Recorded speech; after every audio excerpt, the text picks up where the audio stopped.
All right, as for last night's victors, Argentina, what a run it's been. Copa America winners in 2021, World Cup winners in 2022, and now another Copa America for Lionel Messi and company. 3 major international trophies in the last 3 years. Begging the question, Shaka, where do they fit in the conversation of greatest international team of all time?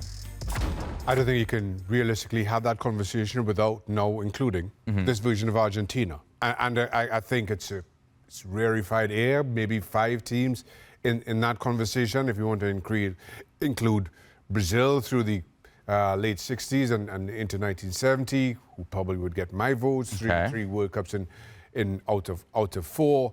But then you have to add in 2 versions of France, late 90s, and then of what, 10 years ago now, Spain through 2010, 2012, thereabouts. This Argentina team, maybe Brazil. Brazil of the 90s, early 2000s, they get in for you? I think, well, they're in the conversation, right? So now, and now you include this version of Argentina, you've got, what, 5 teams, including... I mean, if you're doing France, 2 Frances and 2 Brazils, you're already at 4, Spain 5. You want to throw in anybody else? As we sit right now, no. I think Argentina are one of 6 that you have realistic conversations over. Now, again, you get into all kind of semantics about competitions back then and competitions now and what else there was, and then it becomes it really does become a personal choice. But outside of that, it's 6 teams. Okay. It's just West Germany of the 70s would want to shout. It's an unrealistic The Dutch teams of the 70s would want to shout. Well, then I got Uruguayan friends that would say, what about the 1920s and 30s Uruguay? Before the World Cup was around, it was only Olympics, and they won those. And you could say it's 4 straight and this and that. It's semantics when we talk about this. It's off of preference. What I will say is these European teams have a stronger case because when we talk about Brazil, and we've spoken about Brazil, Ronaldo's Brazil, like you're talking about emotion, you're talking about aesthetics, what you saw and what was pleasing to you. Look at these Copa Americas. It's not every 4 years. It's 2 to 3 years. It's 2 to 3 years. Every 2 to 3 years, they play more. So while this Argentina with Lionel Messi, arguably the greatest footballer who's ever laced up a pair of boots, won a Copa America, a World Cup, and then a Copa America, it took him 3 years to do it. You go back and look at this Spanish national team that dominated world football and in style. 6 years. Much longer span of domination. And 4 years, right? 2008 through 2012? Oh, yes. Well, yeah, even before the process. But it's longer. But it's longer. It's longer. But to that point, it's only this short for this version of Argentina because the 2021 Euros should have been played in 2020. Correct. But because of the pandemic, not Copa America, excuse me, but everything, the world stopped for a year. And everything kind of got moved into 2021. So while it feels like a condensed version, and to your point, we were having this discussion off here, how often and how quickly Copa Americas have come in the past. Certainly for this version of Argentina, it's in the normal kind of running of things. I'll even go one step further and just how unfair it is to have this conversation of this Argentina, because I almost want to say it's unfair to Messi, and it shows how great he is. The Argentina with Messi has been in 10 international finals. I'm sorry, 10 competitions, 7 international finals out of 10 international competitions. Shows you just how ridiculous Messi has been. And through it all, I mean, we can go back through its recent history, and you could say Gonzalo Higuain is, a little sharper on his day. It's a World Cup final. If they're a little luckier with penalty kicks, there's 2 Copa America finals that they win as well, leading up to this. So we can pick up this small sample size of this team, and I don't think it gives the merit to what Messi is. This team now probably doesn't have the names that the Brazils had, that the France had, 2 different sets of French teams, because it's really only Messi. And I say this with all due respect, but I think that's what makes this team so good. You look at Scaloni's selections, Montiel, Acuña, Tagliafico, he used all 4 fullbacks. You could look at the center backs. None of these players are massive players in their leagues. The midfield, it's very different in the World Cup. to Copa America, how it started to how it finished. You know, it started with Lo Celso, Paredes. It finished with Enzo, McAllister. It finished with Rodrigo de Paul. They've done so much more with all those players, which to me makes it so much of a better team. You know what would differentiate them in this debate, Shaka, is if they had back-to-back Copa Americas and back-to-back World Cups. Do you think we're at the end of this run, or do you think there's something left to be squeezed out of this group in 2026? I more feel it's the former. I feel that because while Argentina have boasted an incredible talent during the course of this run, you just feel that Lionel Messi's powers are starting to wane. And I feel that has been a big factor to Argentina's successes. And without him, can Argentina again match with some of the usual suspects?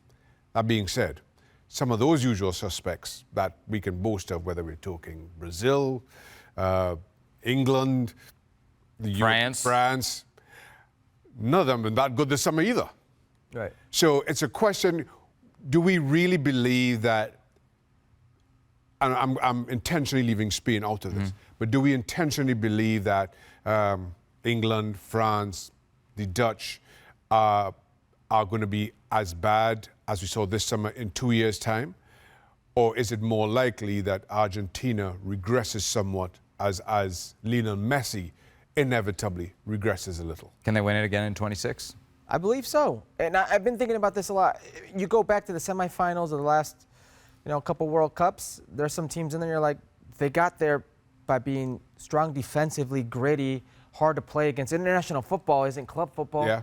It's a different game. It's vertical, it's physical. How much of how you feel about what they might be in 26 has to do with what Messi will be in 26? It's a great question. Because Ale made the point, on the show last night that for at least a half an hour, they were better without him. And they were.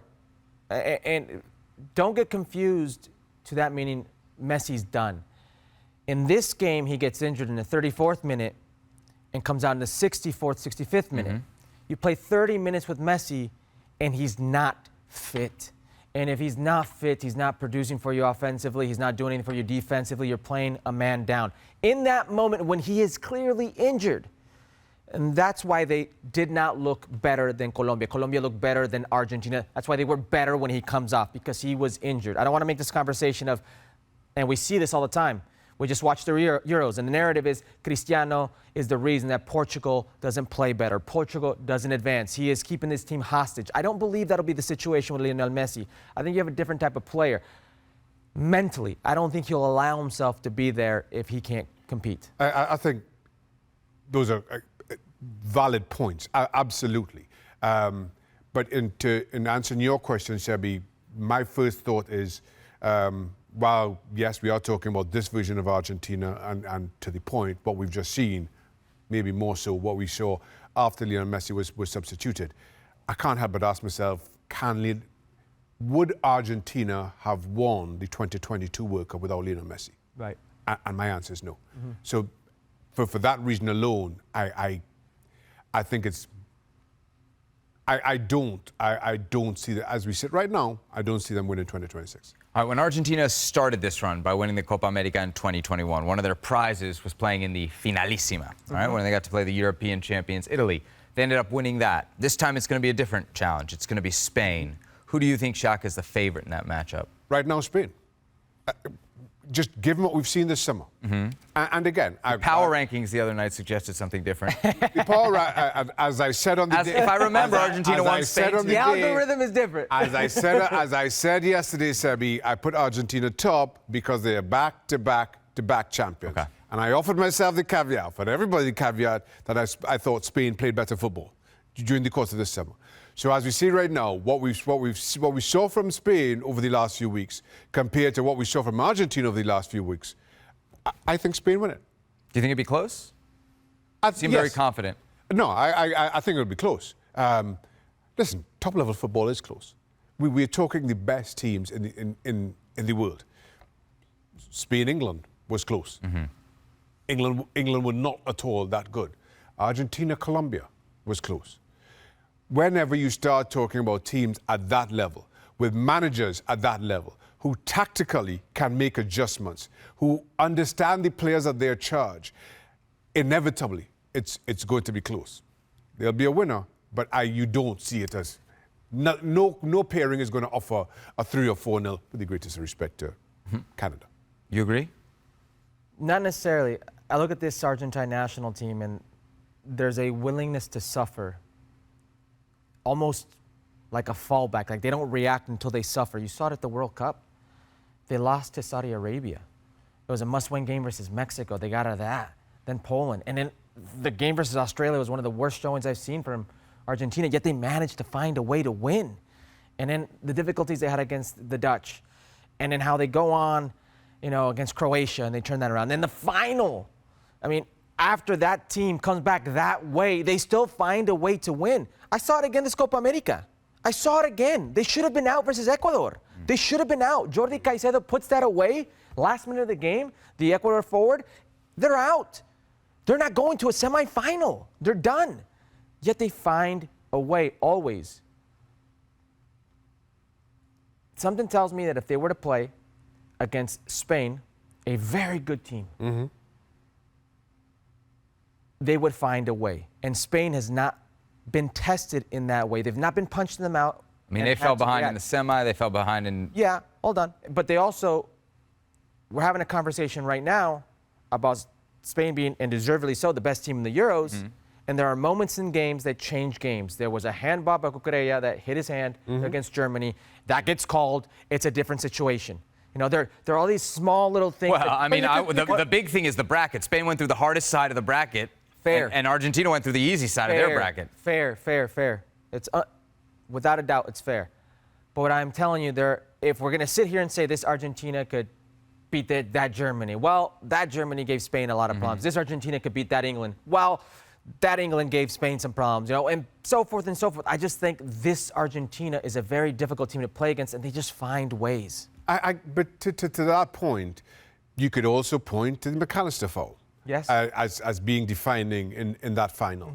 We could question, given the Ecuador game and particularly the last 30 minutes of it and how strongly Ecuador finished, had that game gone into extra time? Who do you fancy over that extra 30 minutes? So all these things, kind of given the differences between the two tournaments, where... We can go this all day. We can say, exactly. What if Gareth Southgate takes out Harry Kane and he puts on a fit Ollie Watkins? We're trying to figure. We're guessing at a lot here, and inevitably winning any, and you'll hear every single player who's gone on to win any tournament like this. It takes a slice of luck. For all the talent that you can boast, whether we're talking Lionel Messi or whether we're talking Zinedine Zidane, speak to Frank Leboeuf, Lady Luck played her part in every single one of those tournament wins. One little thing goes differently, one little call goes differently, and we're having a totally different conversation about legacies and who wins and who's deserving to be spoken of in certain contexts.